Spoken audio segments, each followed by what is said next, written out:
Ang DOT tiniyak ho yung tulong sa tourism industry workers kasunod nga ho yan ng ilang araw na malalakas na pag-ulan. Brigada Sheila Matibag, ibrigada mo! Brigada Live Report.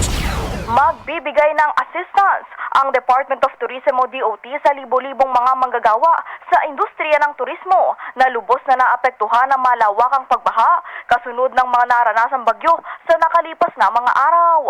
Ayon kay DOT Secretary Cristina Garcia Frasco, lubhang naapektuhan ng mga nagdaang bagyo ang kabuhayan ng mga tourism workers.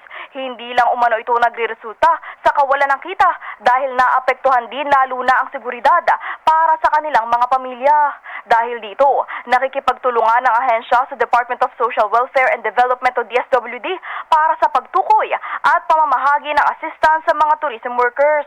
Nakikipag-ugnayan na rin umano ang mga regional offices ng DOT sa mga local government units at iba pang sangay ng gobyerno upang matiyak ang matibay at napapanahong tugon sa gitna ng sama ng panahon.